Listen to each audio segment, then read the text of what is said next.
ஹல்லேலூயா. நம்ம ஜெபிக்க வேண்டிய ஒரு மிகப்பெரிய ஜெபம், உயிரோடு இருக்கும் நாளெல்லாம் எனக்கு தைரியத்தை மட்டும் தாங்கப்பா. ஹல்லேலூயா. பயம்ன்றது ஒரு மிகப்பெரிய கொடிய வியாதி. பயம்ன்ற ஒன்று இருக்குமே, ஆனால் அவங்க கோடிக்கணக்கான சம்பாத்தியம் உள்ளவர்களாக இருந்தாலும் அவங்களால இந்த உலகத்தில் வந்து நிம்மதியாக வாழ முடியவே முடியாது. சங்கீதக்காரனாகிய தாவீது குறித்து வேதம் சொல்லுது, சிங்கத்தினுடைய கெபியில நிம்மதியா இருந்திருக்கிறார். சிங்க கெபியில எவ்வளவு பெரிய விஷயம். நம்மெல்லாம் போமா. தானியேலை குறித்து வேதம் சொல்லுது, சிங்கத்தை எல்லாத்தையும் கட்டி போட்டு அதுக்கு சாப்பாடே கொடுக்காம எல்லா நாளுமே ரத்தத்தை பார்த்தா சிங்கம் விடாது. அவ்வளவு பெரிய ஒரு பிரச்சனைக்குள்ள போகும்போது கூட தானியேல் அதை குறித்து பயப்படவே இல்லை. அப்போ தைரியம்தான் நமக்கு தேவை. நமக்கு என்ன வேணும் அப்படின்னா, இந்த காலங்களில் நம்ம பிழைக்கிறதுக்கு நமக்கு தைரியம் மட்டும்தான் தேவை. ஆமேன்னு சொல்லுங்க. கையை மேலே உயர்த்தி சொல்லுங்க, நான் அஞ்சிட மாட்டேன், நான் பயப்பட மாட்டேன். நீங்க என் கூட இருக்கிறதுனால நான் ஏன் ஆண்டவரே பயப்படணும். எவ்வளோ பெரிய புயல் வந்தாலும், எவ்வளோ பெரிய பிரச்சனை வந்தாலும், நீங்க என் கூட இருக்கும்போது அது ஒன்றும் எங்களை சேதப்படுத்தாதுன்னு நான் நம்புறேன். இந்த உலகத்தில் இருக்கிறவர்களுக்கு வேண்டுமென்றால் அவர்களுக்கு யாரும் இல்லை அவங்ககிட்ட அப்படி நம்ம சொல்லலாம். அவ்வளோதான், எனக்கு ஒன்றுமே இல்லை, இனி ஒன்றுமே முடியாது, அவ்வளோதான் முடிஞ்சிட்டேன் நான் அப்படின்னு சொல்லலாம். ஆனால் ஆண்டவருடைய பிள்ளைங்க மட்டும் அந்த வார்த்தையை சொல்ல வேண்டிய அவசியமே இல்லை. நமக்கு ஒருவர் உண்டு. ஆமே, நம்முடைய எல்லா பிரச்சனைக்கும் தீர்வு ஒருவர் உண்டு. நம்ம அவரை சேராதது தான் தப்பு. நம்ம இன்னும் அவரை வந்து பிடிக்க வேண்டிய விதத்தில் பிடிக்கல, அவ்வளோதான். நீங்க இன்னும் ஜெபிக்க வேண்டிய விதத்தில் அவர் ஜெபிக்கல, அவ்வளோதான். ஆனா நமக்கு ஒருவர் உண்டு, நமக்காக ஒரு நேசர். நம்புறீங்களா? அதனால அதை முடிஞ்சிச்சு அப்படின்னு சொல்றது நம்முடைய வாழ்க்கையில இல்லை. எந்த காரியத்தை எத்தனை பேர் சொன்னாலும் ஆண்டவருடைய பிள்ளைங்க இல்லை இல்லை, என் ஆண்டவர் துவங்குறதற்கு வல்லவரா இருக்கிறார். அவரால் ஆகாதது என்று ஒன்றும், அவரால் முடியாததுன்னு ஒன்றும் இல்லை. அதனால நம்ம கவலைப்படவே வேண்டாம். எத்தனை பேர் சொன்னாலும் நீ கவலைப்பட வேண்டாம். இல்லை இல்லைப்பா, எனக்கு ஒரு ஆன்சர் கொடுக்குற ஒரு இடம் இருக்கு. நான் ஆண்டவரை தேடினால் அந்த காரியத்தை ஆண்டவர் எனக்காக செய்து முடிக்க கத்துற வல்லவராக இருக்கிறார். நான் நம்புறேன், நான் விசுவாசிக்கிறேன். ஆமென். ஆண்டவருமே ஆசீர்வதிப்பார். வேதத்தை நாம் திறந்து ஒரு வேத பகுதியை தியானிக்க போகிறோம். எரேமியாவின் புலம்பல் 1ஆம் அதிகாரம் 1வது வசனத்தை நாம் எல்லாரும் வாசிக்க போகிறோம். எல்லாரும் எடுத்துக்கொள்ளுங்கள். எரேமியாவின் புலம்பலின் புஸ்தகம் 1ஆம் அதிகாரத்திலே 1வது வசனத்தை நாம் சேர்ந்து வாசிக்கலாமா? ஐயோ, ஜனம் பொருந்த நகரி தனிமையில் உட்கார்ந்திருக்கிறாளே, விதவைக்கு ஒப்பானாளே, ஜாதிகளில் பெரியவளும் சீமைகளில் நாயகியுமாய் இருந்தவள் கப்பம் கட்டுகிறவர் ஆனாளே. இன்னொரு விசை கூட எல்லாரும் சேர்ந்து வாசிக்கலாமா? ஐயோ, ஜனம் பெருத்த நகரி தனிமையாக உட்கார்ந்து இருக்கிறாளே, விதவைக்கு ஒப்பானாளே, ஜாதிகளில் பெரியவளும் சீமைகளின் நாயகியுமாய் இருந்தவள் கப்பம் கட்டுகிறவள் ஆனாளே. ஆமென். ஆண்டவருடைய பிள்ளைகளே, எரேமியா தீர்க்கதரிசி தன்னுடைய காலங்களிலே ஜனங்களை பார்த்து அநேக தீர்க்க தரிசனங்களை அவர் சொன்னார். ஒருத்தர் வருவார், உங்களுடைய தேசத்தை சிறைபிடித்து கொண்டு போக போறாரு, இங்கே இருக்கிற ஆலயம் சுட்டரிக்கப்படுகிறது, இங்கே இருக்கிற மதில் சுவர்கள் இடிந்து விழப்போகிறது, பிள்ளைகள் நிறைய பேர் சாகிறதற்கு கொடுக்கப்பட போகிறார்கள். இப்படி நிறைய தீர்க்க தரிசனங்களை தன்னுடைய ஜனங்களுக்கு சொன்னார். ஆனால் ராஜாக்கள் அந்த தீர்க்க தரிசனங்களை ஏற்றுக்கொள்ளாமல் தீர்க்கதரிசி ஆகிய இந்த எரேமியாவை காவலிலே போட்டார்கள். அதே போல இவன் தீர்க்க தரிசனம் உரைத்தது போலவே ராஜாக்கள் வந்தார்கள், அந்த நாட்டை சிறைபிடித்து அநேகரை கொன்று போட்டார்கள். நிறைய வீடுகள் தீக்கிரைக்காகப்பட்டது, தேவாலயம் சுட்டரிக்கப்பட்டது, சுற்றி இருக்கிற மதில் சுவர்களெல்லாம் இடித்து போடப்பட்டது. இப்போ அதை கேள்விப்பட்ட அந்த ராஜா இந்த எரேமியாவை குறித்து கேள்விப்பட்டவர் வந்து சொல்றாரு, நீ இந்த உலகத்தில் இந்த நாட்டில் இருக்கும்போது என்னை குறித்து நீ இந்த ஜனங்களுக்கு சொல்லி இருக்கிற, அதை நான் அறிஞ்சேன். அதனால உனக்கு மட்டும் அந்த என்னுடைய நாட்டில் ஒரு தனியாக ஒரு இடம், தனியாக ஒரு ரூம் ஒன்று நல்ல வசதி நான் பண்ணித்தரேன், நீ என் கூட வரணும் அப்படின்னு கூப்பிடும்போது எரேமியா தீர்க்கதரிசி, இல்லை, நான் என் ஜனங்களோடே சேர்ந்து நான் அழுது அவர்களுக்காக மன்றாட வேண்டும் என்று இந்த தீர்க்கதரிசி அந்த இடிந்து கிடக்கிற பாழாய் போன அந்த தேசத்திலே இருந்து ஜெபிக்கிற ஜெபம்தான் புலம்பலாக எழுதப்பட்டிருக்கிறது. அப்போ இவர் என்ன சொல்லி முதலாவதாக ஆரம்பிக்கிறார் அப்படின்னா, ஜனம் பொருந்திய நகரமே, ஜனத்திரளா இருந்த நகரமே, ஆனா நீ இப்ப என்ன ஆக்கப்பட்டிருக்கிற அப்படின்னா, நீ இப்பொழுது தனிமையாக்கப்பட்டிருக்கிறாய். ராஜாக்கள் தோன்றினார்கள், லட்சக்கணக்கான ஜனங்களோடு இருந்தாய், எந்த பக்கத்தில் திரும்பினாலும் ஆட்களோடு இருந்தாய். ஆனால் இன்றைக்கு நீ யாருமே இல்லாதவளாக தனித்தவளாய் மாற்றப்பட்டாயே என்று இந்த எரேமியா அந்த பட்டணத்தை பார்த்து, அந்த தேசத்தை பார்த்து அழுது ஜெபிக்கிறதை நாம் இந்த இடத்துல வாசிக்கிறோம். கடந்த வாரத்திலிருந்து தனிமை என்கிற ஒரு தலைப்பிலே ஆண்டவர் நம்மோடு பேசிக்கொண்டே இருக்கிறார். கடந்த வாரத்திலே ஏன் ஆண்டவருடைய பிள்ளையினுடைய வாழ்க்கையிலே தனிமை என்கிற ஒன்றை ஆண்டவர் அனுமதிக்கிறார் என்கிறதை குறித்து ஆண்டவர் நம்மோடு தெளிவாய் பேசினார். அநேக ஆண்டவருடைய பிள்ளைகளுக்கு அது ஆசீர்வாதமாக இருந்ததற்காக ஆண்டவருக்கு நன்றி செலுத்துகிறேன். தனிமையிலே இருக்கிற ஒவ்வொருத்தரும் அந்த செய்தியை கண்டிப்பாக கேட்க வேண்டும். நம்முடைய கம் டு கம்ஃபர்ட் சேனல்ல அந்த செய்தி, ஏன் தனிமை என்கிற செய்தி இருக்கிறது. கண்டிப்பாக ஒருவேளை கடந்த வாரத்தில் வர முடியாதவர்கள் அந்த செய்தியை மீண்டும் ஒரு விசை கேளுங்கள், அது ரொம்ப ஆசீர்வாதமாக இருக்கும்.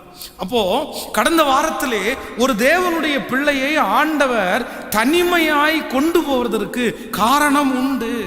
வேதத்திலே பயன்படுத்தின பாத்திரங்கள், ஆண்டவர் நிறுத்தினவர்கள், ஆண்டவர் ஆசீர்வதித்தவர்கள், பெரிய பெரிய பொறுப்புகளை எல்லாம் கொடுத்த பரிசுத்தவான்கள், அவர்கள் எல்லாருடைய வாழ்க்கையிலையும் தனிமை என்கிற ஒன்றை ஆண்டவர் அனுமதிக்காமல் இருக்கவே இல்லை. எல்லாருடைய வாழ்க்கையிலையும் ஆண்டவர் தனிமையை அனுமதித்தார். சிலருடைய வாழ்க்கையிலே ஒரு சில வருடங்கள், சிலருடைய வாழ்க்கையிலே 10 ஆண்டுகள், சிலருடைய வாழ்க்கையிலே 15 ஆண்டுகள், இன்னும் மோசேயை போன்ற மனிதனுடைய வாழ்க்கையிலே கிட்டத்தட்ட 40 ஆண்டு வரைக்கும் கூட ஆண்டவர் பரிசுத்தவான்களை எப்படி நடத்தினார் அப்படின்னா, தனிமையாய் நடத்தினார். ஆனா அந்த தனிமை அவர்களை உடைக்கல, அந்த தனிமை அவர்களை ஒன்றும் இல்லாமல் போக பண்ணல. அந்த தனிமை அவர்களை ராஜாக்களாக அவர்களை மாற்றினது. அந்த தனிமை அவர்களை தலைவனாக மாற்றினது. அந்த தனிமை நிறைய காரியங்களை அவர்களுக்கு கற்றுக் கொடுத்தது என்கிறதை குறித்து கடந்த வாரத்தில் நாம் தெளிவாய் தியானித்தோம். சோ தனிமையின் பாதையிலே போகிற ஒரு தேவனுடைய பிள்ளையே, சில நேரங்களிலே தனிமையை ஆண்டவரே நமக்கு அனுமதிக்கிறார். ஆண்டவரே அந்த தனிமையை நம்ம மேல வைக்கிறார். அதனால தனிமையை குறித்து சோர்ந்து போகக்கூடாது, தனிமையை குறித்து நம்ம பயப்படக்கூடாது, தனிமையில வேற எந்த காரியத்தையும் நம்ம முடிவெடுத்துடக்கூடாது. தனிமைக்காக ஆண்டவருக்கு நன்றி சொல்லுங்கள். உங்களுடைய வாழ்க்கையிலே நீங்கள் சந்திக்கிற தனிமை எப்படி பரிசுத்தவான்களை பெரிய பெரிய தலைவர்களாய் மாற்றினதோ, அப்படியே நான் நம்புறேன், இந்த சத்தியத்தை கேட்கிற யாருடைய வாழ்க்கையில கர்த்தர் தனிமையை அனுமதிச்சாலும் உங்க தனிமையை கர்த்தர் உயர்ந்த இடத்துல தனிமை உங்களை கொண்டு போய் நிறுத்தும். நீங்கள் தலைவராய் தலைவியாய் மாறுவீர்கள் என்கிறதுல எந்த சந்தேகமும் இல்லை. நம்புறவர்கள் கரங்களை தட்டி கர்த்தருக்கு ஒரு மகிமை செலுத்துங்க பார்க்கலாம். நன்றாய் கரங்களை தட்டி ஆண்டவருக்கு நன்றி சொல்லுவோம். கடந்த வாரத்திலே இந்த செய்தியை கொடுத்ததற்கு பிற்பாடு இந்த வாரத்திலே ஆண்டவருடைய வார்த்தைக்காக நான் ஜெபித்த போது ஆண்டவர் அந்த தனிமையை குறித்து திரும்பவும் ஒரு காரியத்தை என்னுடைய இருதயத்திலே கர்த்தர் வைத்தார். ஸோ இன்றைக்கும் அதை குறித்து தான் நான் கர்த்தருடைய வார்த்தையை பேச போகிறேன். இன்றைக்கு ஒரு தேவனுடைய பிள்ளை தனிமையிலே செய்யக்கூடாத 3 காரியங்களை குறித்து இன்றைக்கு வேகமாய் உங்களுக்கு சொல்ல போகிறேன்.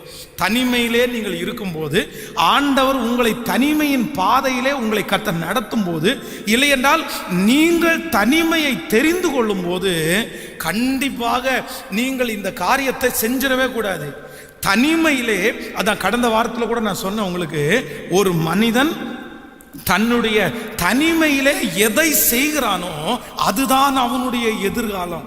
தனிமையிலே அவன் தரிசனம் உள்ளவனாய் இருந்தால் அவனுக்கு தரிசனம் இருக்கும். தனிமையிலே அவன் உற்சாகம் உள்ளவனாய் இருந்தால் அவனுடைய வாழ்க்கை உற்சாகமாய் அமையும். தனிமையிலே அவன் பரிசுத்தமாய் இருப்பானேயானா அவன் எந்த இடத்திலும் தவறுகிறதற்கு வழி வாய்ப்பில்லை. ஆனால் ஒரு மனிதன் தனிமையாய் இருக்கும் போது அவன் தவறை செய்துவிட்டு கூட்டத்தோடு சேர்ந்து அவன் நியாயமுள்ளவனாய் இருக்க முடியாது. ஒருவேளை சில நாட்கள் நடிக்கலாம், சில நாட்கள் மற்றவர்களுக்கு முன்பாக வேஷம் போடலாம். ஆனால் என்றைக்காவது ஒரு நாள் தான் தனிமையிலே அவன் செய்கிறது அவனுக்கு முன்பாய் வந்து நிற்கும்.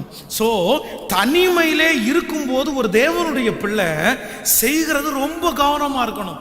அதுதான் உங்க எதிர்காலம், அதுதான் உங்க வாழ்க்கை. அப்போ தனிமையிலே இருக்கும்போது கண்டிப்பாய் செய்யக்கூடாத காரியங்கள் இருக்கிறது. வேதத்திலே நீங்கள் சங்கீதக்காரனாகிய தாவீதை குறித்து வேதத்தில் வாசிக்கும் போது அவன் ஆண்டவரோடு நடந்தவன், அவனை குறித்து பல காரியங்கள் வேதம் சொல்லுகிறது. இசைக்கருவி வாசிக்கிறதுலே அவன் தேறினவன், ஆண்டவருடைய ஆலயத்தை வாஞ்சித்தவன், தேவனுடைய ஆலயத்திற்காக பொருட்களை சவதரித்தவன். அது மட்டுமல்ல, இஸ்ரவேல் ஜனங்களுக்கு முன்பாக பெரிய ராஜாவாக இருந்தவன், ஆண்டவருடைய இருதயத்திற்கு ஏற்ற தாசன். ஆனா தன்னுடைய தனிமையிலே அவன் செய்த ஒரே ஒரு தவறு, எல்லா ராஜாக்கள் இல்லை, எல்லாரையும் யுத்தத்திற்கு அனுப்பிவிட்டான். அவனுடைய படை தளபதிகள் எல்லாம் யுத்தத்துக்கு அனுப்பிவிட்டான். படை தளபதிகள் எல்லாரையும் யுத்தத்திற்கு அனுப்பிவிட்டு இவன் வீட்டில் இருந்து தன்னுடைய தனிமையிலே செய்த ஒரு காரியம் அவனுடைய சன்னதிக்கு வரைக்கும் பாதிப்பை உண்டு பண்ணினது. ஸோ தனிமையிலே செய்கிறத குறித்து நீங்கள் அசால்ட்டா எடுத்துறாதீங்க. அது உங்க வாழ்க்கையில பெரிய தீமையை கொண்டு வரும். இன்றைக்கு 3 காரியங்களை உங்களோடு பேச போகிறேன். முதலாவதாக வேதத்தை திறந்து நம்ம வாசிக்க போகிறோம். தனிமையிலே ஒரு தேவனுடைய பிள்ளை செய்யக்கூடாத ஒன்றை குறித்து ஆதியாகமத்தில் எடுத்துக்கொள்ளுங்கள். ஆதியாகமம் நம்ம ஒரு 3 காரியத்தை, நம்ம 3 மனிதர்களை பார்க்கலாம். ஆதியாகமம் 39ஆம் அதிகாரம் 13வது வசனத்தை முதலாவதாக வாசிக்கலாம்.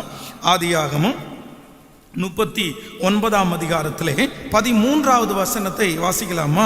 அவன் தன் வஸ்திரத்தை அவள் கையிலே விட்டு வெளியே ஓடி போகிறதை அவள் கண்டபோது தன் வீட்டு மனிதரை கூப்பிட்டு, பாருங்கள், எபிரேய மனுஷன் நம்மிடத்தில் சரசம் பண்ணும்படிக்கு அவனை நமக்குள் கொண்டு வந்தார்.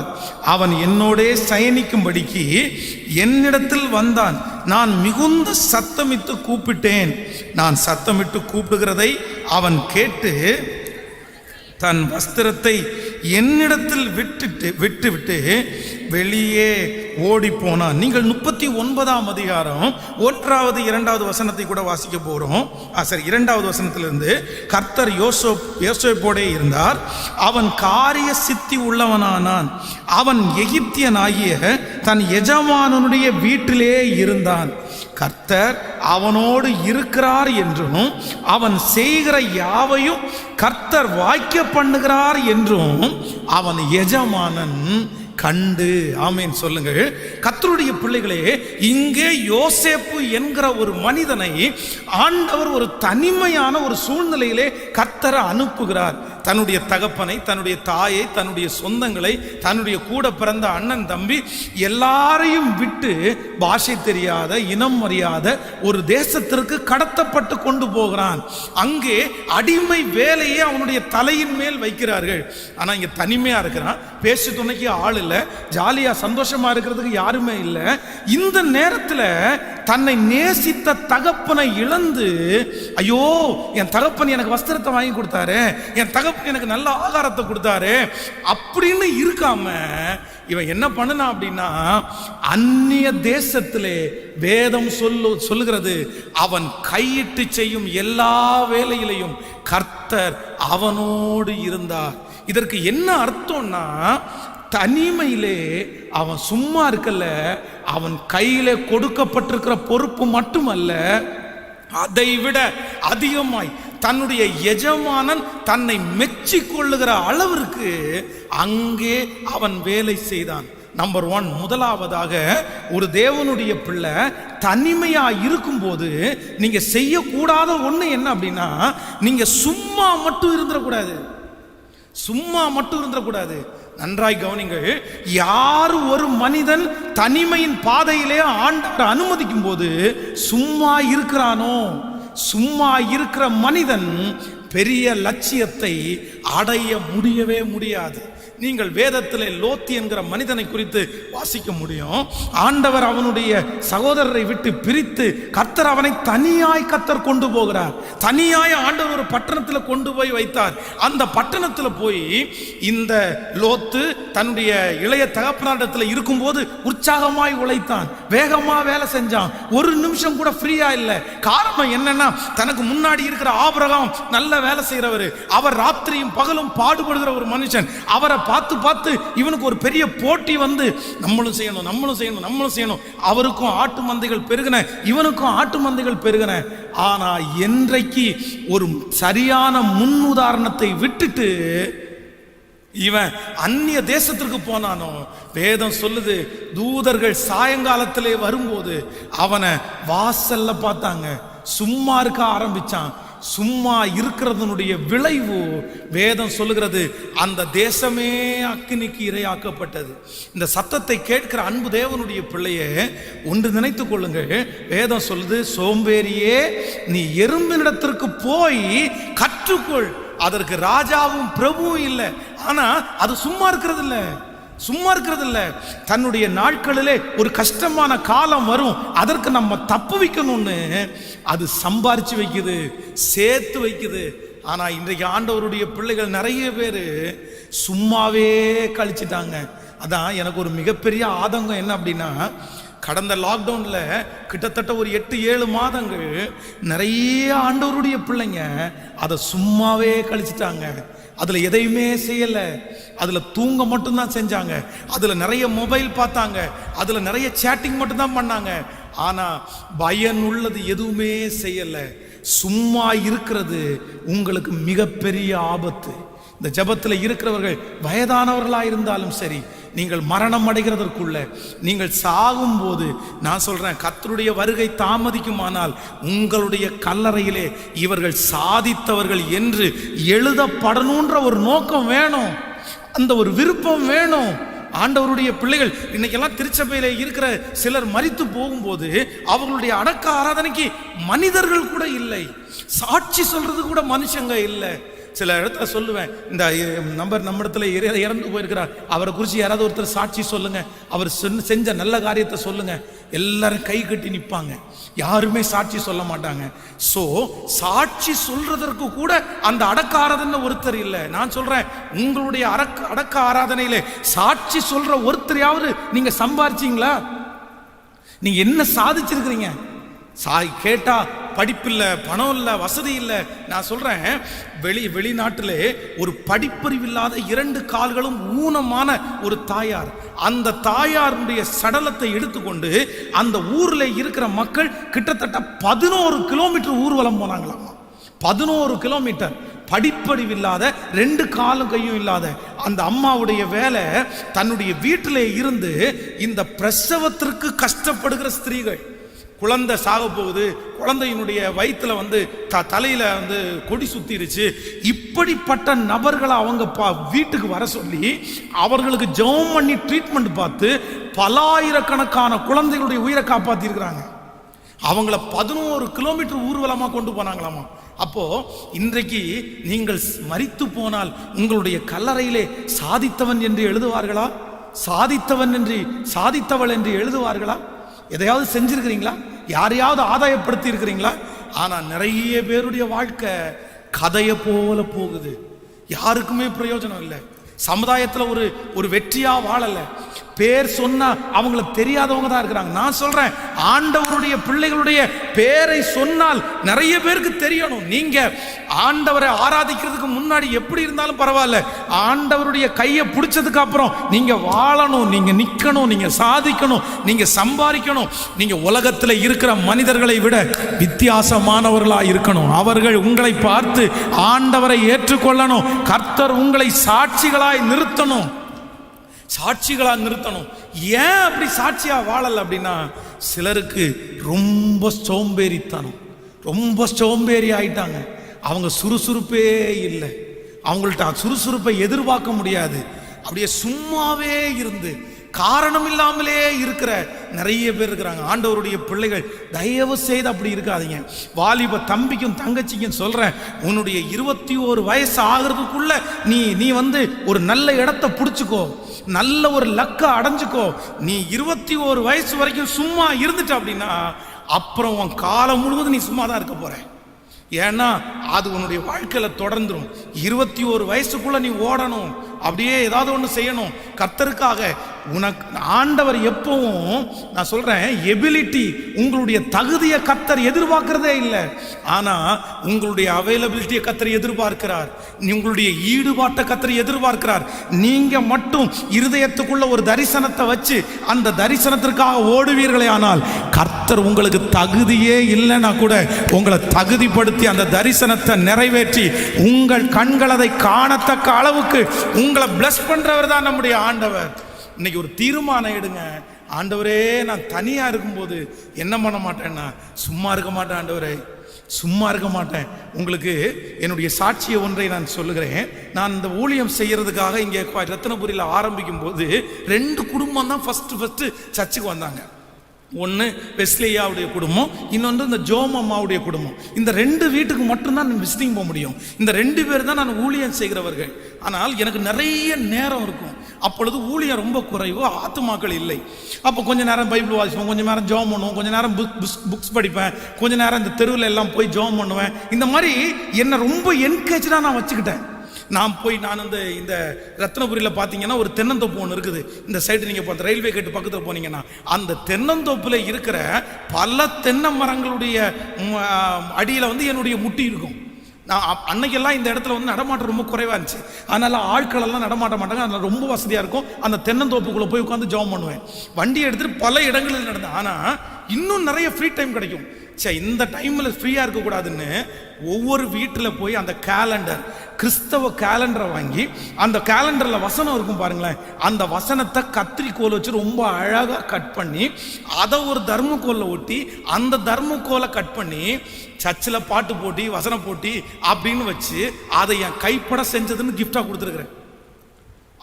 இன்னும் அந்த சர்ச்சு முழுக்க பார்த்தீங்க அப்படின்னா என்னுடைய கையிலே கட் பண்ண அந்த வசனத்தை எல்லாம் ஒட்டி வச்சிருப்பேன். ஃபர்ஸ்ட் முதல் ஆன சர்ச்சில் என்னுடைய ஒரு நிமிஷம் கூட நான் சும்மா இருக்கணும்னு நினைக்கல. ஆனால் நான் நம்புறேன், ஆண்டவர் அதை பார்த்தாரன்னு தெரியல, சுறுசுறுப்பு உள்ளவனுடைய கை ஆளுகை செய்யும்ன்றது மாதிரி கர்த்தர் இன்னைக்கு ஆளுகை செய்யக்கூடிய ஒரு கிருபையை கர்த்தர் தந்தார். ஆமே, எனக்கு அது போயிருச்சு, எனக்கு இது போயிருச்சு, இந்த வாசல் அடைக்கப்பட்டுச்சு, அந்த வாசல் அடைக்கப்பட்டுச்சுன்னு சும்மா இருக்காதீங்க.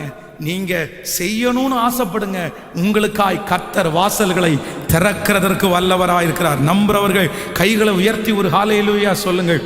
நீங்கள் இந்த யோசேப்பை குறித்து மட்டுமல்ல, நீங்க இன்னும் வாசிக்க முடியும். நீங்கள் ஆதியாகமம் 31ஆம் அதிகாரத்தை எடுப்பீர்களே ஆனால், ஆதியாகமம் 31ஆம் அதிகாரத்திலே 41வது வசனத்தை வாசிக்கும் போது, 31ஆம் அதிகாரம் 41வது வசனத்தை, இந்த 20 வருஷ காலம் உம்முடைய வீட்டில் இருந்தேன்,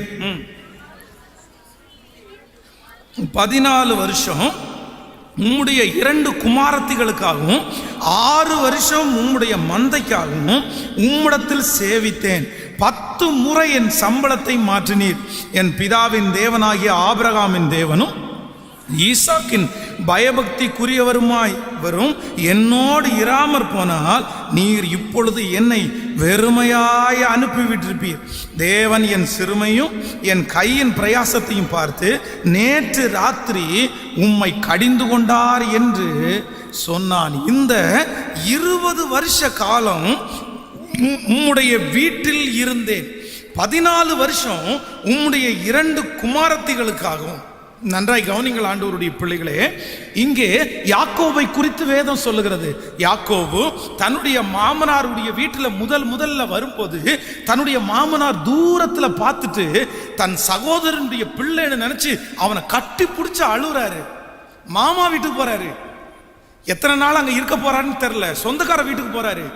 ஆனா தன்னுடைய சொந்தக்கார தன்னுடைய மாமனாருடைய வீட்டில் அவன் சொல்றான், இந்த 20 வருஷத்துல ஒரு நாள் கூட நான் உங்களுக்கு வேலை செய்யாம இருந்தது சொல்லுங்க. மாமனார் வீடு தானே, சோறு போடுவாங்கல்ல, அப்புறம் என்ன, தின்னுட்டு அங்கே இருக்க வேண்டியது தானே, தின்னுட்டு அங்கே தூங்க வேண்டியது தானே, நம்ம ஏன் வேலை செய்யணும்? மாமனார் என்ன வேலை செய்ய சொல்ல போறாரு? அவர் சொல்லும்போது சொல்றாரு, 20 வருஷ காலம், 14 வருஷம் உங்க 2 பிள்ளைகளுக்காக நான் உழைச்சேன், 6 வருஷம் உங்களுக்காக உழைச்சேன், 10 முறை அதுவும் மாமனார் வீட்டில் சம்பளத்துக்கு 10 முறை என் சம்பளத்தை மாற்றினீர், ஆனாலும் ஆண்டவர் என் கூட இருந்தார். அப்போ இவன் தனிமையாய் தன் தகப்பனை, தன் சகோதரனை, தன் சொந்தங்களை விட்டுட்டு தனிமையா உட்காரும் போது என்ன பண்ணலன்னா சும்மா இருக்கல.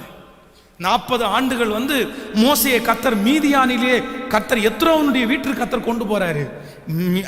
மோசே இதுக்கு முன்னாடியே அரண்மனையிலே இருந்தவன்.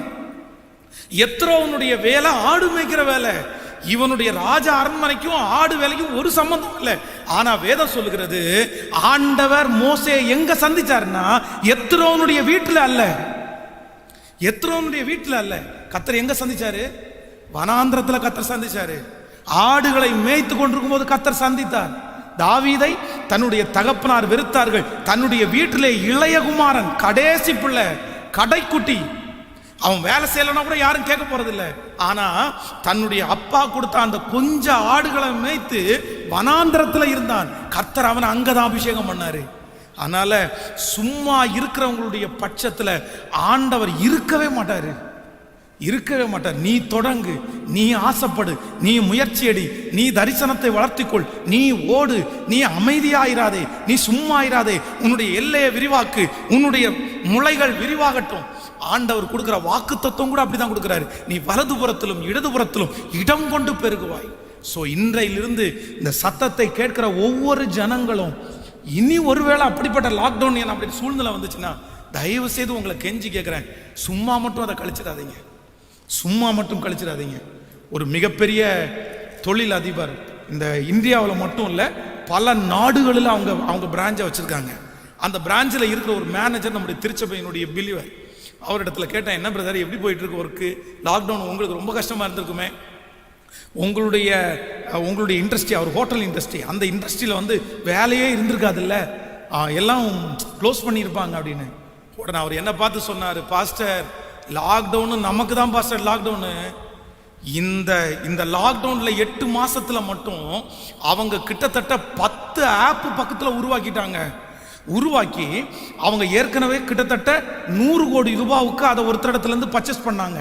அந்த 100 கோடி ரூபாய் பர்ச்சேஸ் பண்ணதை இந்த 8 மாசத்துல 300 கோடியா சேஞ்ச் பண்ணிட்டாங்க. அவங்க ஒரு பார்ட்னர் இடத்துல வாங்கினாங்க. வாங்கும்போது வேலை ஆட்களோட சேர்ந்து வாங்கினாங்க. வேலை ஆட்கள் அத்தனை பேரும் அவர்களுடைய சொந்தக்காரங்க. இந்த வேலைக்காரங்களை எப்படி வெளியே எடுக்கிறதுன்னு இந்த யூனிட்டுக்கு தெரியாம இருந்துச்சு. இந்த லாக்டவுன் வந்துச்சோ இல்லையோ, இந்த லாக்டவுனை காரணம் காட்டி அத்தனை சொந்தக்காரங்களை வேலை விட்டு தூக்கிட்டாங்க.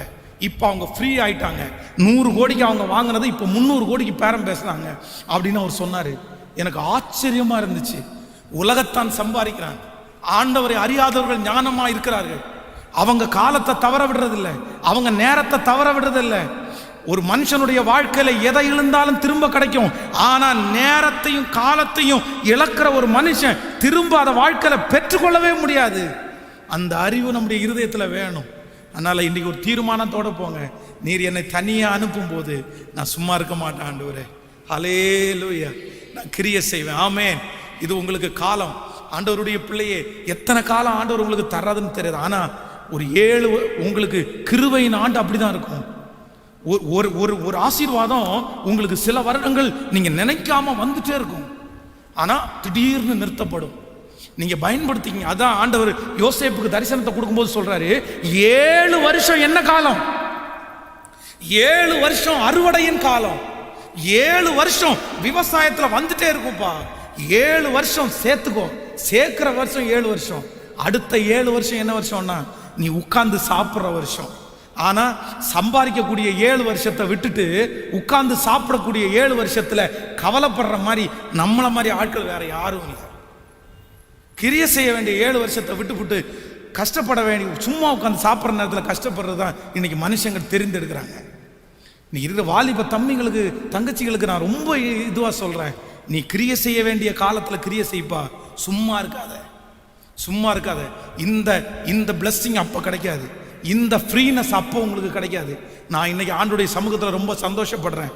அந்த 3 years பைபிள் காலேஜ் படிக்கும்போது 10 மணிக்கு மேலே மாடிக்கு போய் பல மணி நேரங்கள் ஜெபம் பண்ண ஞாபகம் இருக்குது. அப்போ நான் நினைக்கிறேன், அன்னைக்கு கிடைச்ச நேரத்தை யூஸ் பண்ணதுனால தான் இன்னைக்கு ஆண்டவர் ஊழியத்தில் கிருபையாய் நடத்துகிறார்.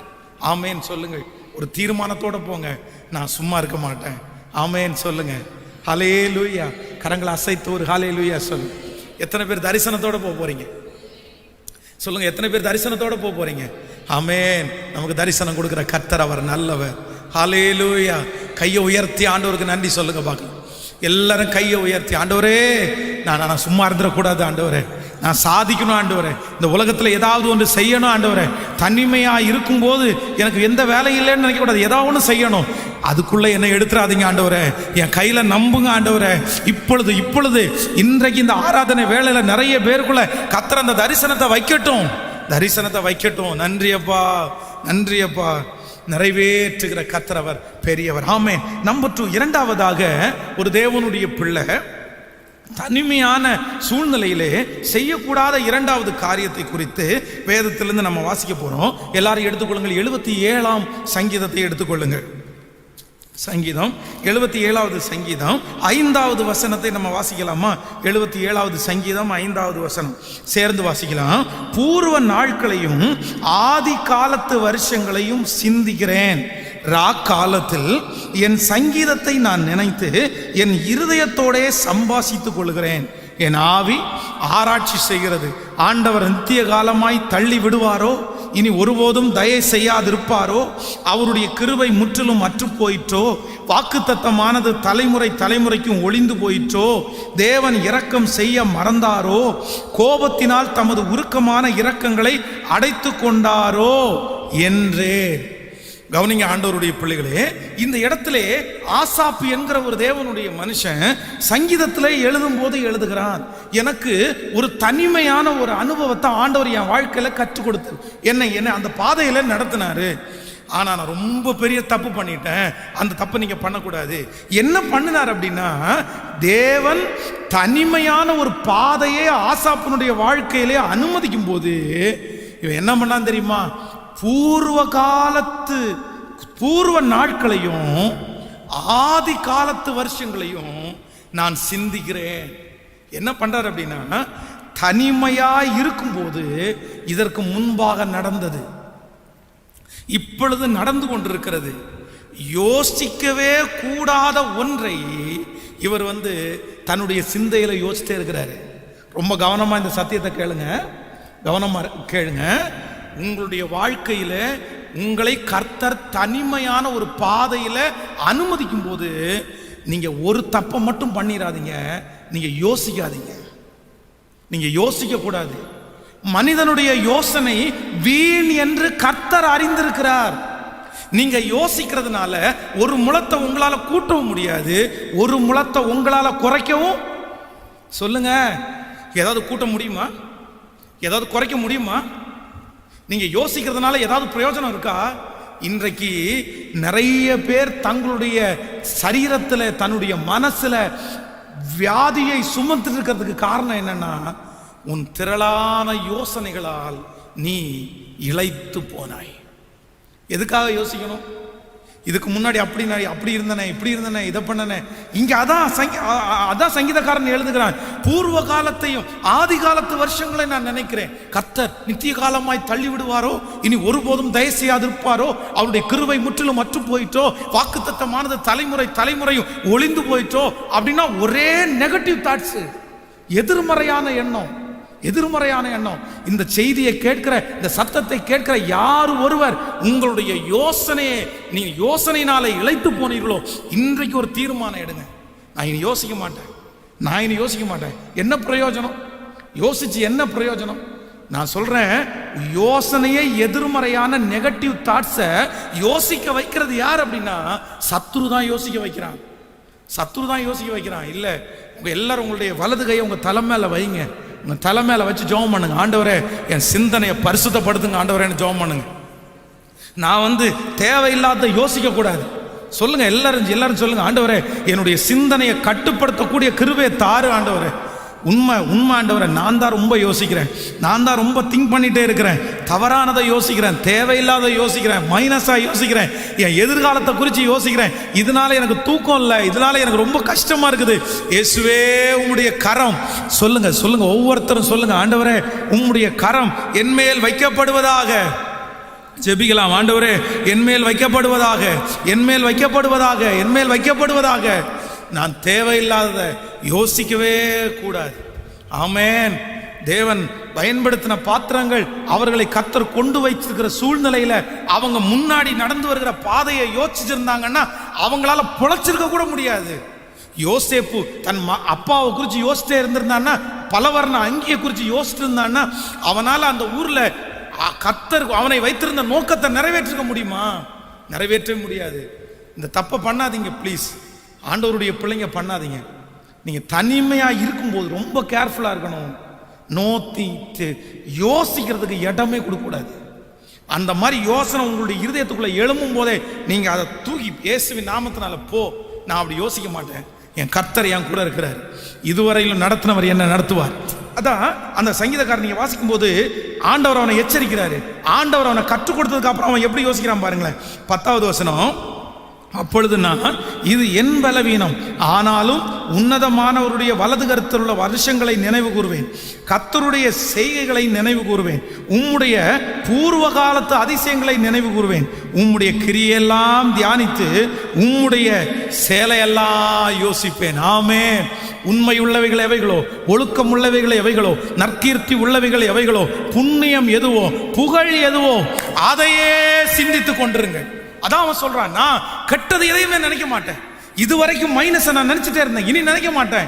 இனி ஆண்டவர் செஞ்ச அற்புதம், ஆண்டவர் பண்ண அற்புதம், அவங்களுக்கு பண்ணாரு, இவங்களுக்கு பண்ணாரு, இவங்களுக்கு செஞ்சாரு, என்ன நடத்தினாரு, இனி நடத்த மாட்டாரா அப்படின்னு நினைச்சு நான் சரியாவேன்னு ஒப்பு கொடுக்குறான். அந்த சங்கீதம் முடியும் போது கர்த்தர் அவனை உயர்ந்த இடத்துல கொண்டு போய் வைப்பார். இன்றைக்கு இந்த ஜெபத்தை கேட்கிற, சத்தத்தை கேட்கிற ஆண்டவருடைய பிள்ளையே, நெகட்டிவ் தாட்ஸ் உங்களுக்குள்ள ஓடிட்டு இருக்கா? எதிர்மறையான எண்ணங்கள் ஓடிட்டு இருக்குதா? உங்களை குறிச்சே பயம் உங்களுக்குள்ள வருதா? இப்போ ஒரு முடிவெடுங்க. இந்த சர்ச்சிலேருந்து வெளியே போகும்போது இனி நான் எதிர்மறையா என்ன பண்ண மாட்டேன். கர்த்தர் கொடுத்தார், கர்த்தர் எடுத்தார், கர்த்தருடைய நாமத்திற்கு ஸ்தோத்திரம். யோசிக்கிறதுக்கு ஒண்ணுமே கேட்கல.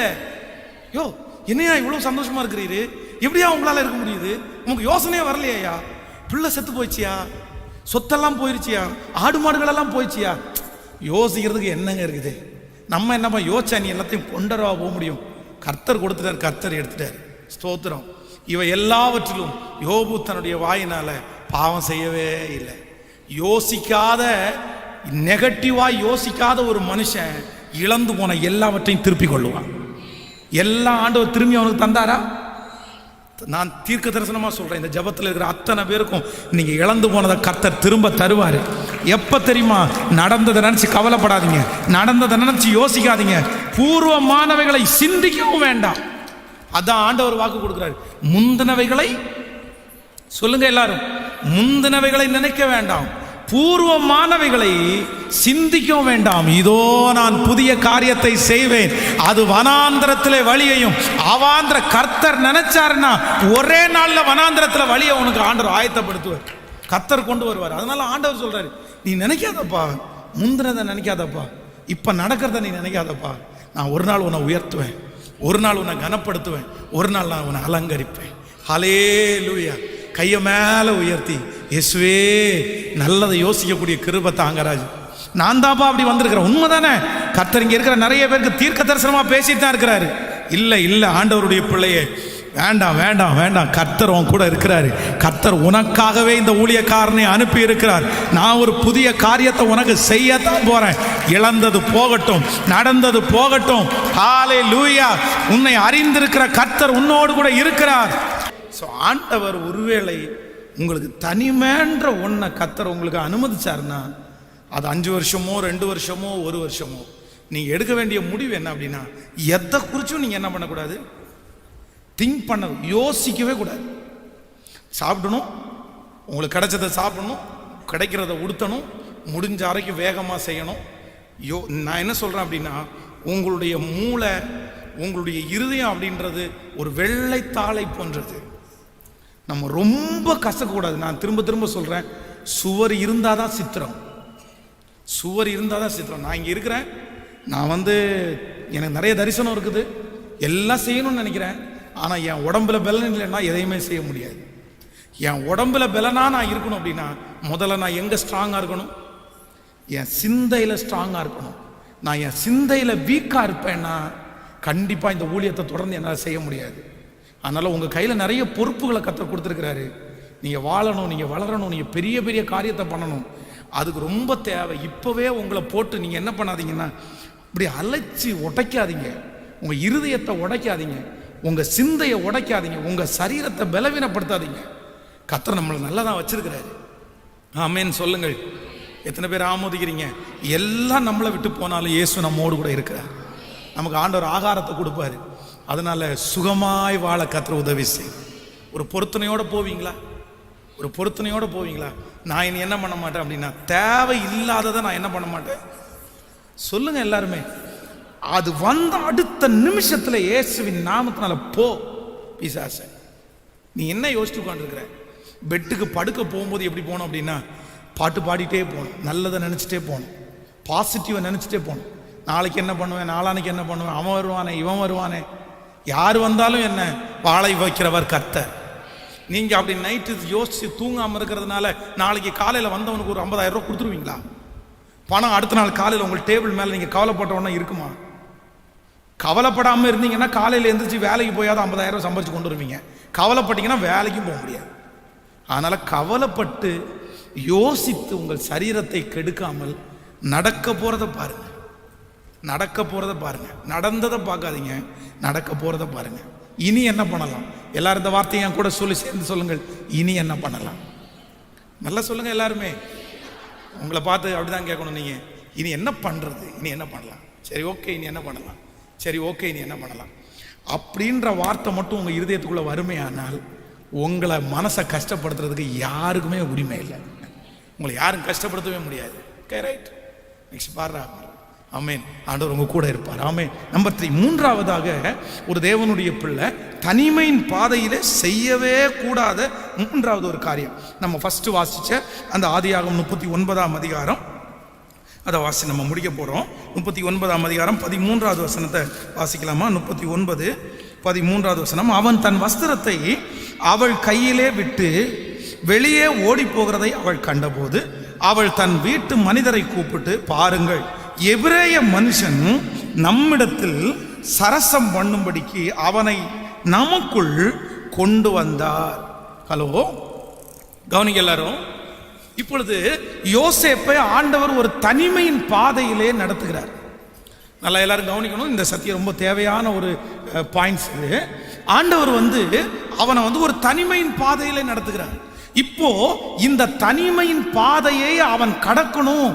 தனிமையின் பாதத்திலே யாரையுமே டிபெண்ட் பண்ணாம அவன் ஜெயிக்கணுன்றதுக்கு தான் ஆண்டவருடைய சித்தம். அதுக்காக தான் ஆண்டவர் அவனை உருவாக்குறார். உன் கையில் ஒரு பெரிய பொறுப்பை கொடுக்க போறேன், அதுக்கு முன்னாடி இந்த தனிமையை நான் கொடுக்க போறேன், இதுல யாரையுமே சார்ந்து கொள்ளாத, நீ இந்த தனிமையை ஜெயிக்கணும்னு ஆண்டவர் அவனுக்கு ஒரு தனிமையை அனுமதிக்கிறார்.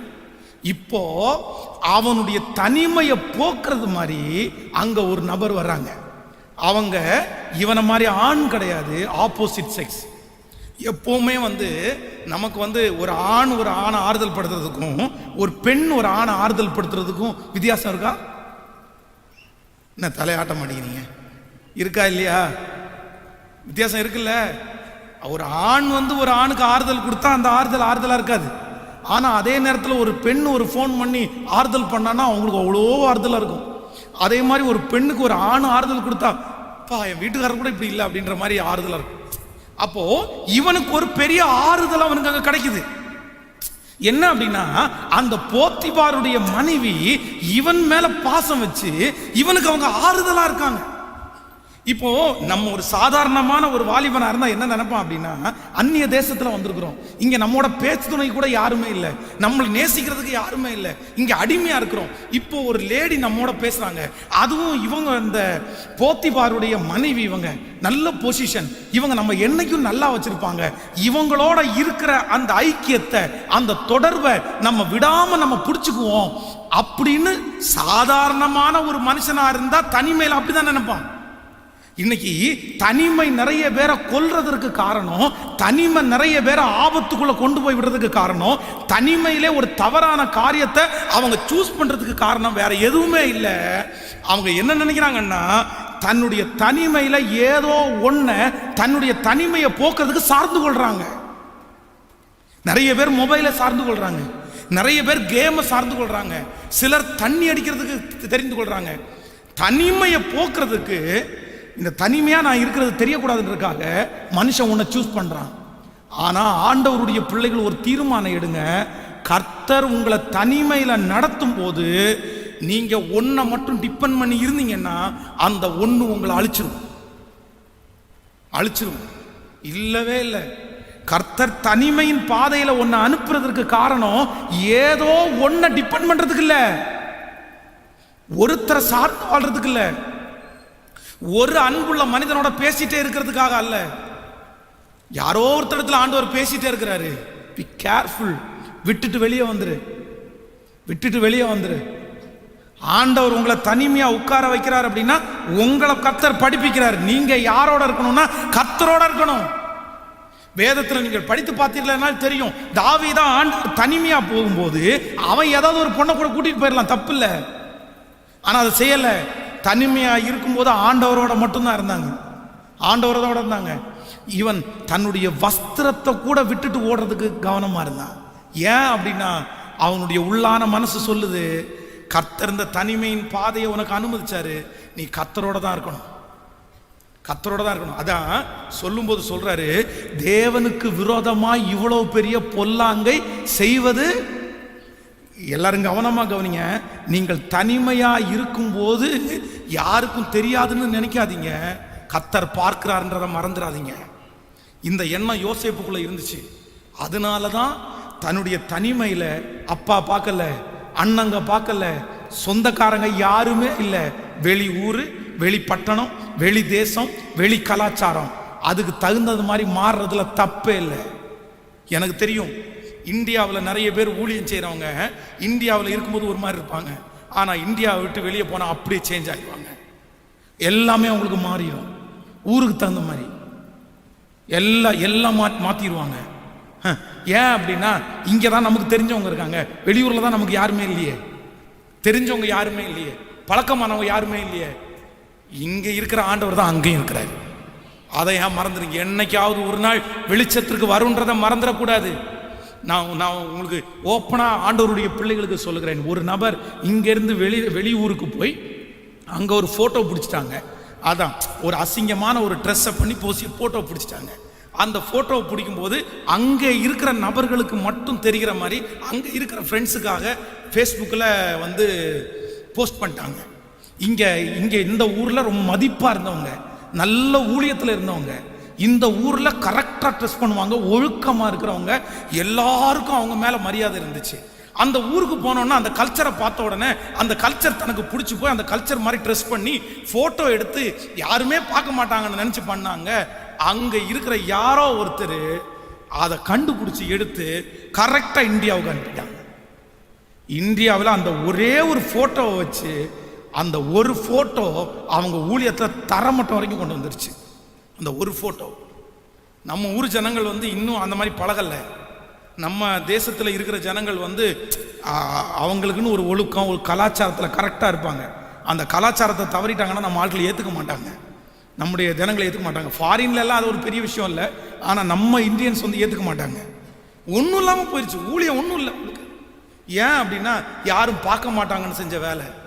அதனால் தனிமையிலே நீங்கள் இருக்கும்போது உங்களை என்டர்டெயின் பண்ணுற மாதிரி ஏதோ ஒன்றுக்கு அடிக்ட் ஆகிட்டீங்கன்னா பி கேர்ஃபுல். வாலிப தம்பி சொல்கிறேன், கேமாக கூட இருக்கலாம். இப்போ ஸ்கூல் லீவ் ஆரம்பிச்சிச்சுல்ல, இந்த ஸ்கூல் திறக்கல, நிறைய பிள்ளைங்க தன்னுடைய தனிமையை போக்குறதுக்கு 24 மணி நேரமும் டிவியில் இருக்கிறாங்க.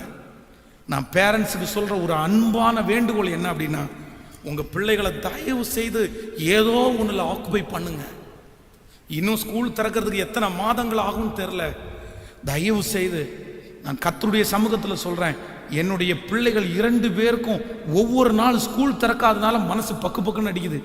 அதனாலே என்ன பண்ணியிருக்கிறேன் அப்படின்னா, 2 டீச்சர்ஸ் வீட்டுக்கு வர்றாங்க. ஒரு கீபோர்டு மாஸ்டர் ஒருத்தர் வர்றாரு, இப்போ கிட்டார் மாஸ்டர் ஒருத்தர் வராங்க, அப்புறம் டியூஷன் எடுக்கிற டீச்சர் ஒருத்தர் வீட்டில் வராங்க. 3 பேர் வர்றாங்க. 3 பேர் வந்து அவர்களை வைத்து பிள்ளைகளுக்கு வந்து ஏதோ ஒன்று கற்றுக் கொடுத்துருங்க, ஏதோ ஒன்று சொல்லி கொடுங்க. அவன் ஒரு கீபோர்டு வாசிக்கட்டும், அவன் ஒரு கிட்டார் வாசிக்க கற்றுக்கட்டும். அதே போல் டிவியில் போடுற நிகழ்ச்சி கூட அவர்களுக்கு பார்த்து தான் சொல்லுவேன், இந்த நிகழ்ச்சியை பாரு, இந்த நிகழ்ச்சியை பார்க்க வேண்டாம், இந்த நிகழ்ச்சியை பாருப்பா, டைம் இந்த நிகழ்ச்சியை மட்டும்தான் நீ பார்க்கணும். டிவி பார்க்கட்டுமான்னு கேட்ட உடனே இந்த சேனல் போடுவியா அப்படின்னா போட்டுக்கோ, இந்த சேனல் பார்க்குறதுனா நீ பார்த்துக்கோ அப்படி. ஏன்னா இந்த 1.5 வருஷம் 2 வருஷம் நிறைய பிள்ளைங்க மந்தம் ஆயிட்டாங்க. எல்லாமே தனியாக உட்காந்து நிறைய பிள்ளைங்க கேம் விளையாட ஆரம்பிச்சிட்டாங்க. செல்ஃபோனை கூட தான் கேம் தான் விளையாடுறாங்க. உங்கள் பிள்ளைங்க தனிமையில் என்ன பண்ணுறாங்க? உங்கள் பிள்ளைகள் தனிமையை போக்கிக் கொள்றதுக்காக என்ன செய்கிறாங்க? நீங்கள் கவனிக்கிறீங்களா? நீங்கள் கவனிக்கிறீங்களா? அப்புறம் ஆண்டவர் உங்களுக்கு பிள்ளையை கொடுத்ததுக்கு என்ன அர்த்தம் இருக்கு? என்ன அர்த்தம் இருக்குது? கண்ணும் கருத்துமா இருங்க, கண்ணும் கருத்துமா இருங்க. ஏன் அப்படின்னா, தனிமையிலே ஒரு மனிதன் உன்னை டிபெண்ட் பண்ணி பழகிட்டான் அப்படின்னா சாகிற வரைக்கும் அவனை அதிலிருந்து பிரிக்க முடியாது. புரியுதா? நான் சொல்றது உங்களுக்கு புரியுதா? தனிமையிலே ஒரு மனிதன் ஒன்றை டிபெண்ட் பண்ணி பழகிட்டான்னா அவனை சீக்கிரமா பிரிக்க முடியாது. 22 வயசு வாலிபன், 45 வயதான ஒரு அம்மா தனிமையில் இவன் இருக்கிறதுக்காக சாப்பாடு கொடுக்குறாங்க. அந்த அம்மாவுடைய சாப்பாடு தான் அவனுக்கு முதல்ல பிடிச்சிருச்சு. அதுக்கப்புறம் அந்த அம்மாவுடைய பேச்சு அவனுக்கு பிடிச்சிருச்சு. வீட்டில் இப்போ கல்யாணம் பார்க்குறாங்க. நான் கல்யாணம் பண்ண மாட்டேன், 45 வயதான அந்த அம்மா கூட தான் நான் வாழ்வேன் அப்படின்னு தன் தகப்பனையும் தாயாரையும் அவன் எதிர்க்கிறான். தனிமையில் இருக்கும்போது அந்த ஆத்துமா பிணைப்பு, சோல் டை அவன் அப்படியே உள்ள கொண்டு போயிடுச்சு. அவனை வெளியே வர முடியல. உலகம் எதிர்க்குது, கேவலமா பேசுது. அவங்க 2 பேரும் வெளியே நடந்து போகும்போது அத்தனை பேரும் கேவலமா பார்க்குறாங்க. அவனுக்கு அது கேவலமா தெரியல. உலகம் பேசுறதை குறித்து அவனுக்கு கவலையே படலை. ஏன்னா தனிமையில் இருக்கும்போது உன்னோட அவன் அட்டாச் ஆயிட்டான்னா அவனை பிரிக்கிறதுக்கு. நம்ம செய்தித்தாளில் கூட வாசிக்கிறோம்ல, கேம் விளையாடி விளையாடி ஒரு பையன் விழுந்து அப்படியே செத்து போயிட்டான் அப்படின்னு. எப்படி? தனிமையில் இருந்து சோறு கூட சாப்பிடாம விளையாண்டு விளையாண்டு விளையாண்டு மூளை வெடிச்சு. ஒரு நிகழ்ச்சி அல்ல, பல நிகழ்ச்சி. ரொம்ப கேர்ஃபுல்லாக இருக்கும். எதில் அப்படின்னா, என் தனிமையில் நான் யாரையுமே என்ன பண்ணிட மாட்டேன்னா சார்ந்திருக்கவே மாட்டேன். ஆமேன்னு சொல்லுங்கள். வரும். நீங்கள் தனிமையில் இருக்கும்போது தான் ஆட்கள் உங்களை தேடி வருவாங்க. ஆளோட இருக்கும்போது வர மாட்டாங்க. தனிமையில் இருக்கும்போது தான், ஐயோ இவர் தனிமையாக இருக்கார், போகலாம், போய் பேசலாம். வேண்டவே வேணாப்பா, ஆண்டவர் தனிமையாக வச்சிருக்கிற வரைக்கும் நான் சமாளிச்சிட்றேன், எனக்கு எந்த ஃப்ரெண்ட்ஸும் வேணான்னு நினைங்க. ஆண்டவர் அந்த தனிமையிலே உங்களை கற்றுக் கொடுத்து உங்களை பெரிய இடத்துல கற்றுக் கொண்டு போய் வைக்க வல்லவராக இருக்கிறார். கைகளை அசைத்து ஒரு ஹல்லேலூயா சொல்லுங்க. அதுதான் மிகப்பெரிய பலம், அதான் மிகப்பெரிய தைரியம். ஆமென். இன்றைக்கு 3 காரியத்தை ஆண்டவர் நம்மோடு கூட பேசினார். ஒரு மனிதன், ஒரு தேவனுடைய பிள்ளை தனிமையில் ஆண்டவர் உங்களை நடத்தும் போது நீங்கள் செய்யக்கூடாத 3. 1, நம்பர் 1, சும்மா இராதே. தனிமையில் நீங்கள் என்ன பண்ணக்கூடாது? சும்மா இருக்கக்கூடாது. நம்பர் 2, தனிமையில் யோசிக்காதே. தனிமையில் நீங்கள் என்ன பண்ணக்கூடாது? யோசிக்கக்கூடாது. நம்பர் 3, தனிமையிலே சார்ந்திராதே. ஏதோ ஒன்றை சார்ந்திராதே. திரும்ப திரும்ப சொல்லுங்க. நம்பர் 1, முதலாவது தனிமையிலே சும்மா இராதே. நம்பர் 2, தனிமையிலே யோசிக்காதே.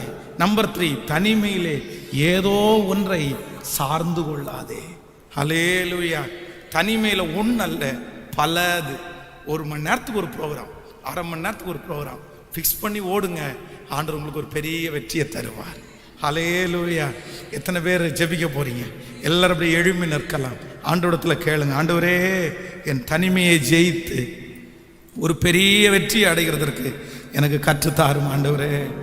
எனக்கு சொல்லி தாரும் ஆண்டவரே. உமக்கு பிரியமில்லாத எதுவும் எனக்கு வேண்டாம் ஆண்டவரே. தொடர்புகள் எனக்கு வேண்டாம் ஆண்டவரே. என் தனிமையை போக்கி கொள்ளுவதற்கு நான் எந்த ஒரு மனிதனையும் சார்ந்து கொள்ளவே மாட்டேன். சொல்லுங்க, ஒவ்வொருத்தரும் சொல்லுங்க, சார்ந்து கொள்ளவே மாட்டேன். ஹல்லேலூயா. இந்த தனியா ஹாஸ்டல்ல தங்கி இருக்கிற பிள்ளைங்க, பசங்க, வெளியூர்ல இருந்து அப்பா அம்மாவை விட்டு பிரிஞ்சு வந்திருக்கிற வாலிப தம்பிங்க, தங்கச்சிங்க, ரொம்ப கேர்ஃபுல்லாக நீங்கள் இருக்கணும். யாரையுமே நீங்கள் டிபெண்ட் பண்ணாதீங்க. தயவு செய்து யாரையும் டிபெண்ட் பண்ண. என்னை வந்து வண்டியில் கொண்டு போய் விடுறதுக்கு அவன் இருக்கிறான், எனக்கு இந்த மாதிரி பேசுறதுக்கு ஆள் இருக்காங்க நினச்சி நீங்கள் பாட்டுக்கு ஒரு கமிட்மெண்ட்டுக்குள்ளே சிக்கிறாதீங்க. அது உங்களுக்கு மிகப்பெரிய ஆபத்தை கொண்டு வரும். ஒரு மிகப்பெரிய ஆபத்தை கொண்டு வரும். அது மாதிரி திருமணமானவங்க, கணவனாரை விட்டு பிரிஞ்சிருக்கிறவங்க, மனைவியை விட்டு பிரிஞ்சிருக்கிறவங்க, யாரோ ஒருத்தர் என் தனிமையில் சப்போர்ட் பண்ணுறாங்கன்றதுக்காக டிபெண்ட் பண்ணிடுவீங்க, பண்ணாதீங்க. தனிமையான ஆண்டவர் அனுமதிச்சிட்டாருன்னா நம்ம டிபெண்ட் பண்ண வேண்டியது ஒரே ஒருத்தர், கர்த்தர் ஒருத்தர் மட்டும்தான். புரியுதா நான் சொல்கிறது உங்களுக்கு? எத்தனை பேருக்கு விளங்குது? கர்த்தரை மட்டும்தான் டிபெண்ட். நோ, நமக்கு யாரும் ஆறுதல் சொல்ல வேண்டாம், நம்மளை யாரும் சந்தோஷப்படுத்த வேண்டாம். சொல்கிறது உங்களுக்கு புரியுதா? புரியுதா? நமக்கு யாரும் சாப்பாடாக்கி கொடுக்க வேண்டிய அவசியம் இல்லை. ஹலோ, சாப்பாடாக்கி கொடுக்க வேண்டிய அவசியம் இருக்கா? இல்லை, நமக்கே ஆக்கிய தெரியும். ஆமே. நான் பேச்சுலராக இருக்கும்போது அப்படிதான், இந்த வீட்டில் தனியாக இருக்கும்போது பார்த்தீங்க அப்படின்னா எனக்கு தெரிஞ்சது ஒரே ஒரு டிஷ் தான். குக்கர் இருக்கும், சாப்பாடு வைக்க தெரியும். அப்புறம் வந்து ஒரு தயிர் பாக்கெட்டு, அப்புறம் முட்டை போட தெரியும். அவ்வளோதான். கிட்டத்தட்ட ஒரு வருஷம் என் சாப்பாடு தயிர் சாதம், முட்டை, தயிர் சாதம், முட்டை, தயிர் சாதம், முட்டை. இதெல்லாம் மத்தியான சாப்பாடு. நைட்டு சாப்பாடு தோசை ஊற்ற தெரியாது, அதனால முட்டை போட தெரியும். அதனால 5 முட்டை 6 முட்டை ஒன்றா அடித்து ஊற்றி அதை ஒரு தோசையாக போட்டு அப்படி தான் சாப்பிட்டேன். ஆனால் யாரும் வந்து சாப்பாடாக்கி எனக்கு தனியாக தரணும் அப்படின்னு நான் விரும்பலை. அதனால் அம்மாங்க நிறைய பேர் இருக்கும்போது வயதானவங்க கொண்டு கொடுக்குறத கூட அதுவும் பார்த்து தான் வாங்குவேன். ஐயோ, அதுவும் டேஞ்சராக இருந்தக்கூடாது இல்லை நமக்கு. அப்புறம் நமக்கு சாப்பாடு கொடுத்து நம்மளை அடிமையாக்கிடக்கூடாது. அதனால் இதெல்லாம் எப்படி எனக்கு வந்துச்சு அப்படின்றத வந்து எனக்கு இன்னும் புரியாத புதிராக இருக்குது. அந்த வயதிலேயே கர்த்தர் அப்படிப்பட்ட ஞானத்தினால நிரப்பி இருக்கிறாரே, எவ்வளோ பெரிய விஷயம் இல்லை? இன்னைக்கு நினைக்கும் போது சந்தோஷப்படுறேன் நான். எத்தனையோ பேர் சர்ச்சில் பிள்ளைங்க இருக்கிற அம்மா அவங்கெல்லாம் கூப்பிட்ருக்காங்க, பாஸ்டர் ரெகுலராக வந்து ஒரு நேரம் எங்கள் வீட்டில் சாப்பிட்டு போங்க பாஸ்டர். உங்களுக்கு ஏன் நாங்கள் 4 பேருக்கு செய்கிறது உங்களுக்கு ஒருத்தருக்கு சேர்த்து செய்ய மாட்டோமா அப்படின்னா நமக்கு என்னமோ தோணலை. நம்ம ஏன் போய் அவங்க வீட்டில் சாப்பிடுவானே, அப்புறம் நாளைக்கு அவங்கள ஏன் சார்ந்திருப்பானே அப்படின்னு. ஆனால் இன்னைக்கு இருக்கிற பிள்ளைகள் வந்து ஏதோ உதவி கிடைக்குது, ஆறுதலாக இருக்கிறாங்கன்னு நினச்சி உடனே என்ன பண்ணிடாதீங்க, சார்ந்து கொண்டுறாதீங்க. கர்த்தர் தனிமையாக உட்காரணும்னு வச்சுட்டாருன்னா அங்கே உட்காருங்க. கர்த்தர் உங்களை தூக்குற வரைக்கும், அதுக்கப்புறம் ஆட்களை கர்த்தரை கொண்டு வருவார். அதுக்கப்புறம் நீங்கள் சந்தோஷப்பட்டு கழுகி வருவீர்கள். ஹல்லேலூயா. நம்புறீங்களா? ஆமேன் சொல்லுங்கள். யாரையும் சார்ந்து வாழ விரும்பலை நான். ஆமேன். என் கருவை கண்கள் கண்டதே, என் உருவம் பார்வையில் விழுந்ததே. சொல்லுவோம், என் கருவை கண்கள் கண்டதே, கண்கள் கண்டதே. ஓ, என் உருவம் பார்வையில் விழுந்ததே. நான் யார் என்று நீர் அறிவி, நான் யார் என்று நீர் அறிவி. வாழ்நாளெல்லாம் என்னை நடத்துவே. நான் யார் என்று நீர் அறிவி.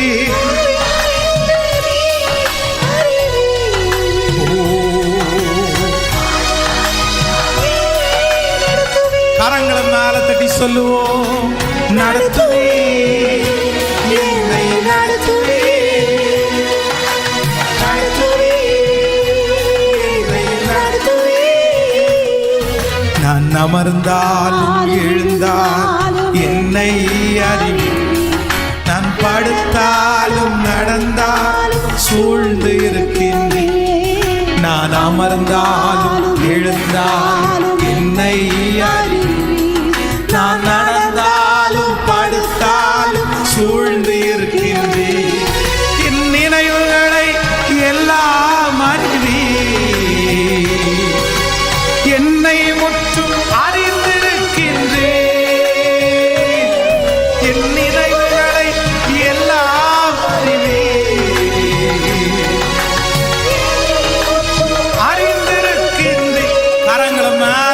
சொல்லுவோம். அறிந்தவரே, என்னை அறிந்தவரே, அறிந்தவரே, என்னை அறிந்தவரே, என் கருவை உம் கண்கள் கண்டதே, என் ஒருவா உம் பார்வையில் விழுந்ததே, என் கருவை உம் கண்கள் கண்டதே, என் ஒருவா உம் பார்வையில் விழுந்ததே. சொல்லுங்க அப்பா பார்த்து, நான் யார் என்று. வாழ்நாளெல்லாம் என்னை நடத்துவே. சத்தமா சொல்லுவோம்.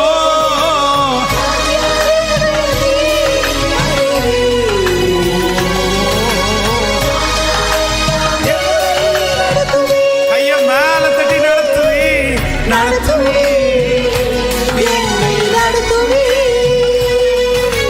நடத்துவே, என்னை நடத்துவே. ஆமென். ஹல்லேலூயா. உங்கள் தனிமையிலே உங்களோட ஆண்டவர் பேசுவார். உங்கள் தனிமையிலே ஆண்டவர் உங்களை தைரியப்படுத்துவார். நான் உன் கூட இருக்கிறேன்னு சொல்லுவார். அதனால யார்ட்டையுமே தனிமையில் இருக்கும்போது பேசாதீங்க, பழகாதீங்க அப்படின்னு சொல்லலை. தனிமையில் இருக்கும்போது ரொம்ப கேர்ஃபுல்லாக இருக்கும். பழகிறதுக்குன்னு ஒரு லிமிட்டேஷன்ஸ் கண்டிப்பாக வைக்கணும். வச்சுட்டு யாருமே நமக்கு கடைசி வரைக்கும் ஆறுதலாக போகிறது, சொல்றீங்களா? புரியுதா எனக்கு நான் சொல்றது? யாருமே நமக்கு கடைசி வரைக்கும் ஆறுதல் ஆக போகிறது இல்லை. அதுக்கு மாறாக கொஞ்சம் கவனமா இருந்து தனிமையை நீங்க ஜெயிச்சிட்டீங்க அப்படின்னா கர்த்தரே உங்களோடு இருப்பார். அல்லேலூயா.